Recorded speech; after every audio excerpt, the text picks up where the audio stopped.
In the world of 308 ARs, how does the MR762 A1 stand up? There's a lot to choose from. A lot of different price points, and the HK being at one of the higher price points, how does this rifle fare? Well, I've had it for a few months now, and I've had a chance to take it out on 3 occasions. Granted, this is a limited data point, and this is my experience so far. Your experience may vary. Hi guys, Hamster here. Thanks for tuning in. Hopefully I can share some information with you guys. If you guys are considering this rifle or have one of these rifles and are looking to get going, I'm going to try to give you some information to help save you some time. Okay, basically what we have is my H&K MR762 A1 rifle, which started out as a base rifle. I chose this over the LRP because I did not feel the LRP was worth the money, since the only thing I would be retaining on that would be the stock, and the stock is available. You can see here, obviously I didn't leave the gun in its original configuration. My purpose here was to clone a G28. I've wanted the G28 for quite a while, and then looking at the availability of the parts, could I make a G28 and be 95% accurate or better? That was my goal. And yes, you can do it, and you can do it in either black, as I've done here, or in the raw 8000, the brown.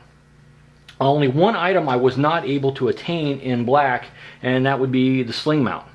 The sling mount, this is an actual G28 sling mount. I imported that from Germany, and unfortunately I had to Durcoat that black. That was the only part I could not get in a black or tan. It was available only in tan, but Durcoat fixed that, no problem. I've had the rifle together for several months now. I've had a chance to take it out for 3 outings. So it's only been out for 3 outings, so the data points, you know, I still have limited experience, but I got to tell you, my expectations for this rifle were extremely high. One, due to the mystique of the rifle, and 2, due to the price point. When I'm spending that kind of money, I expect to get a lot for it. And so far I have been pleasantly surprised. It has operated exactly as I believed it should and would.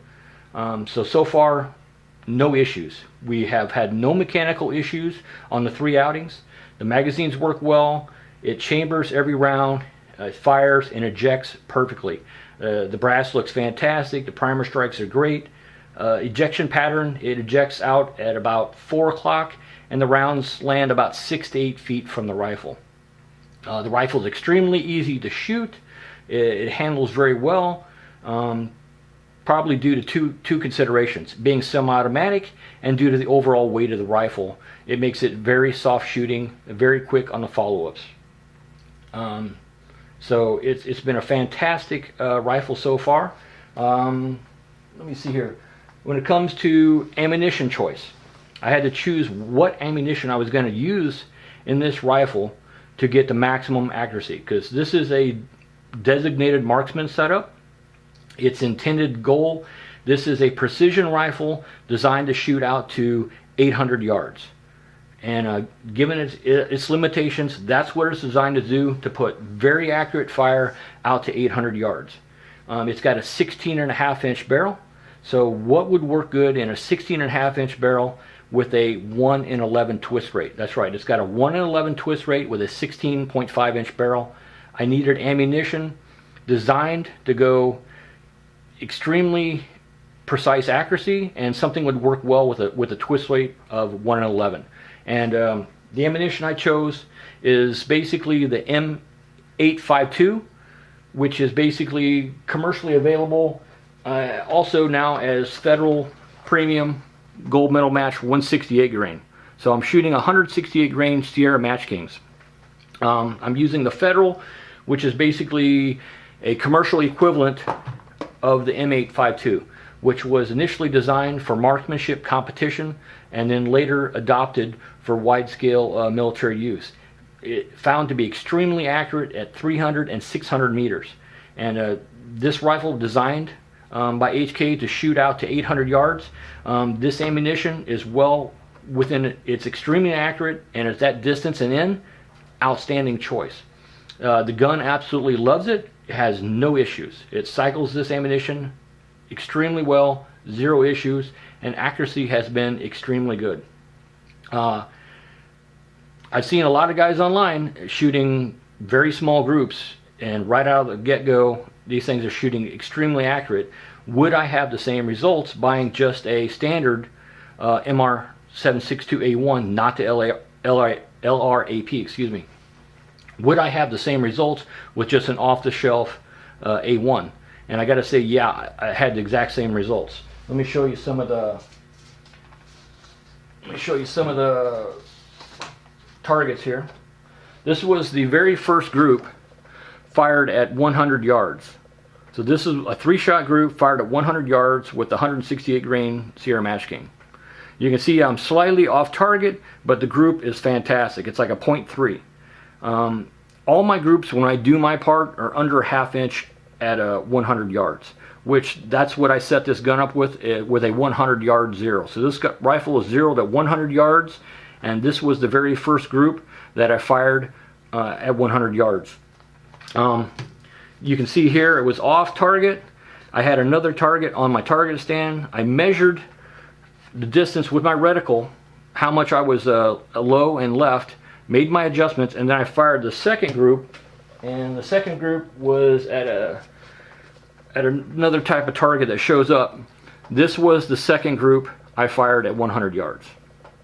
I could not be happier. This is with the 168 grain Sierra Match King. Very good ammunition, and if you don't push it beyond, say, 900 meters, 880 yards, it performs outstanding. Very accurate. It was designed for competition, so it's perfectly at home in a marksman rifle.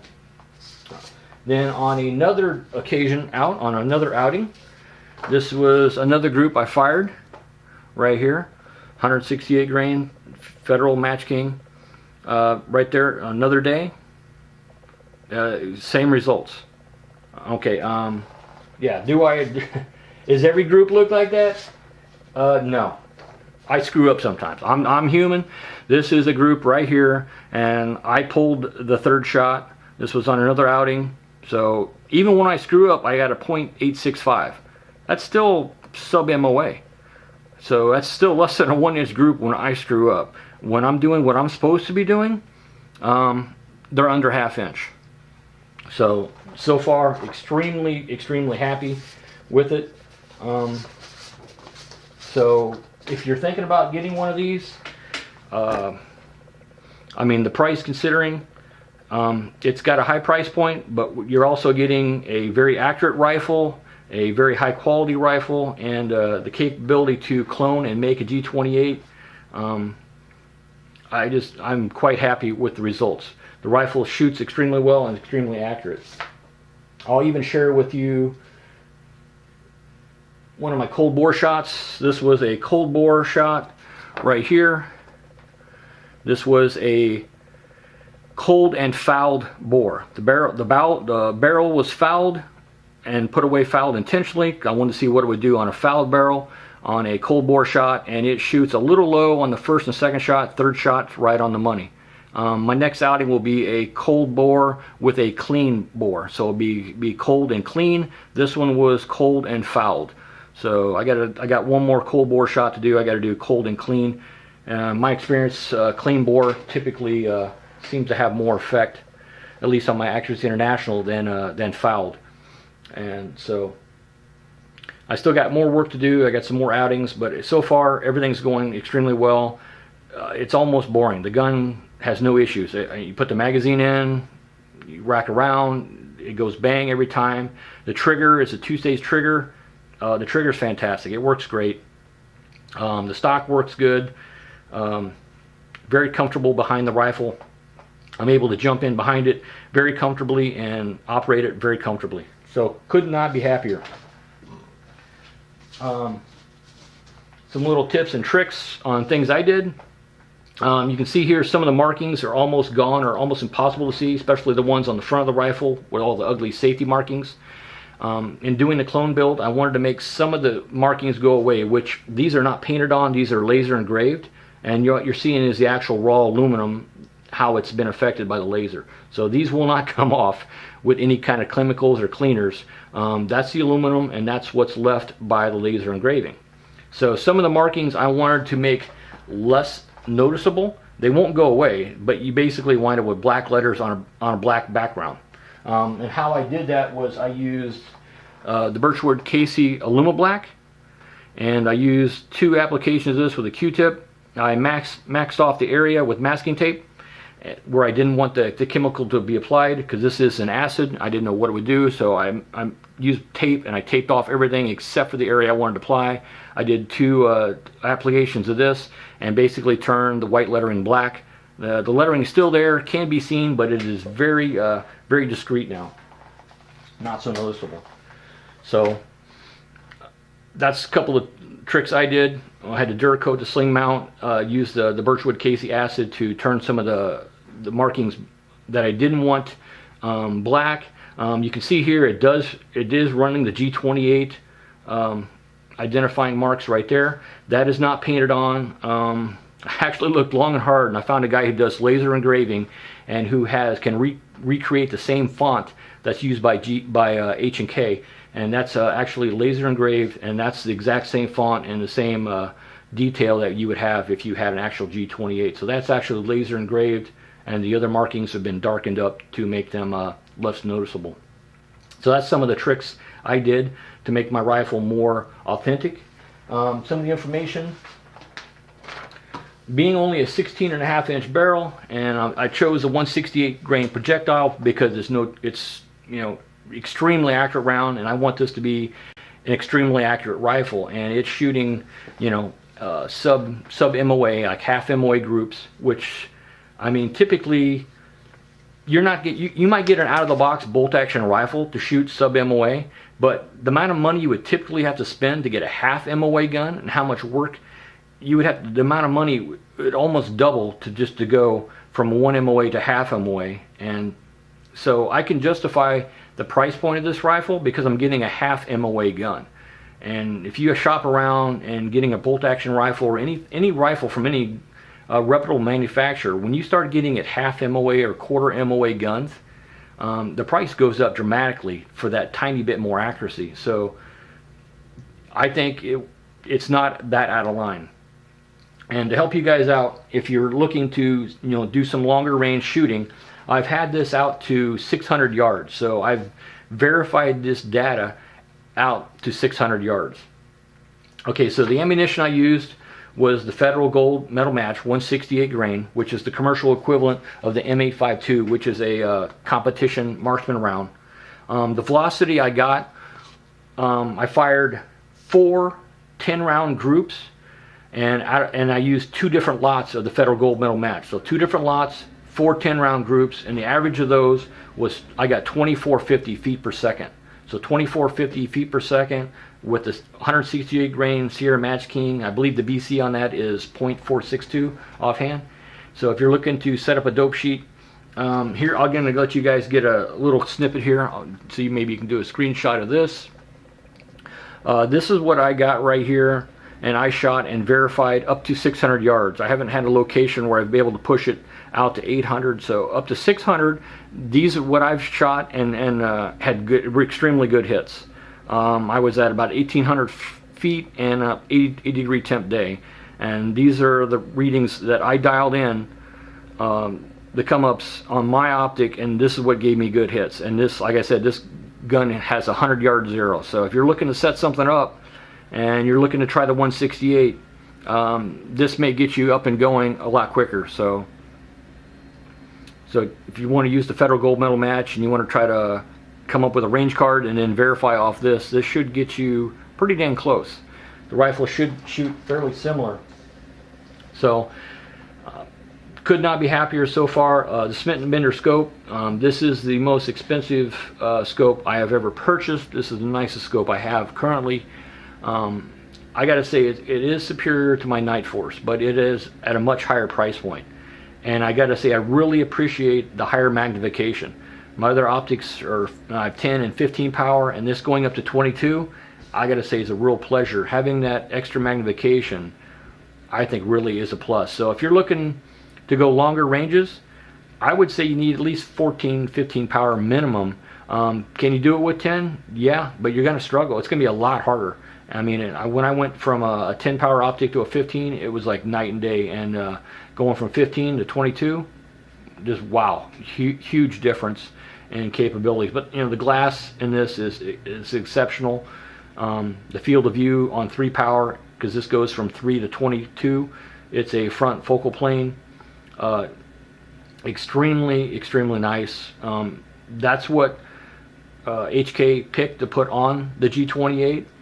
Obviously it's in black. I did take some liberties. I went with a different reticle than they chose. So going with the black, I had an option of any reticle I wanted. So I went with a multi-purpose sniper reticle, which for me works really well. It's easy to measure with. It's very precise. It is a mil reticle. This is a mil scope. So like I said, we have a 16.5-inch barrel with a 1 in 11 twist rate, and it really seemed to like the 168 grain Sierra Match Kings. But this is where we're at right now with my MR762 A1, which I have cloned into a G28, and at this point I am completely happy with everything that's happened. I basically have a 95% accurate G28. I would say it actually shoots a little better than a G28. I think a G28 is guaranteed to shoot 1.5 MOA. The German military spec'd out, they wanted a chrome line barrel. I mean, they need a longer service life. The thing's going to be drug around, issued and reissued and deployed many times. This does not have a chrome line barrel. Most marksman guns do not have chrome lining. Chrome lining will give you longer life, you know, less frequent cleaning, but it's also going to give you less accuracy. So losing the chrome lining, I just gained a much more accurate rifle. The only other noticeable difference is this has aluminum upper receiver, and the German government spec'd out a steel upper receiver. They want their rifles to last a much longer time. For me, the aluminum is not going to get beat up. It's going to last fine. So basically, I wind up with a G28 that weighs less and shoots more accurate. Other than that, it's a G28, but I saved some weight and I got more accuracy. The gun is heavy. I don't have my scale on me. If I remember right offhand, I mean, this is a very heavy optic, beefy mount. I got 2 optics because I got the Aimpoint Micro T1 because I'm replicating, you know, second kind of cool. I'm duplicating a G28. I think this thing weighs in right around 18 pounds as it sits right here with the vertical grip, the bipod, and everything. So to this date, very happy. Is it worth it? That's something you're gonna have to figure out. This is a piston gun. I gotta tell you, it's a pleasure to clean this and pulling out the bolt carrier and literally wiping it off with a microfiber towel, re-oiling it, putting it back in is just like unbelievable. And the piston is so easy to clean. A little Scotch-Brite, little oil, it cleans up, relubes. The gun takes down so easy to clean. It stays so clean. But the fact that it shoots as well as my Accuracy International bolt action rifle is just amazing. I was just stunned. And it does it time and time again. Like, so, you know, it's every single time the group is like that. And like I said, the farthest I've gone out so far is 600 yards. I engaged a 8-inch steel plate with ease, no issues, because, you know, I'm running a half MOA gun, so my groups aren't 6 inches at 600 yards. They're more like 3 to 4 inch groups. And so attacking that 8-inch plate was no problem at all. I look forward to taking it out to 800 yards. I don't anticipate anything unusually happening. I think the choice of ammunition works really well in this platform. So this is where I'm at. Like I said, round count still low, 220 rounds. It's only had the federal gold medal match is the only thing that's been through it so far. Like I said, the next thing on the list is another cold bore shot, this time cold and clean. And I'll check back with you guys maybe again when I get the round count more closer to 500 rounds and I got some more data. And if there's any changes, I'll tell you guys honestly if anything has changed or I've had any issues. So this is the MR762 A1 from HK. Thanks for watching.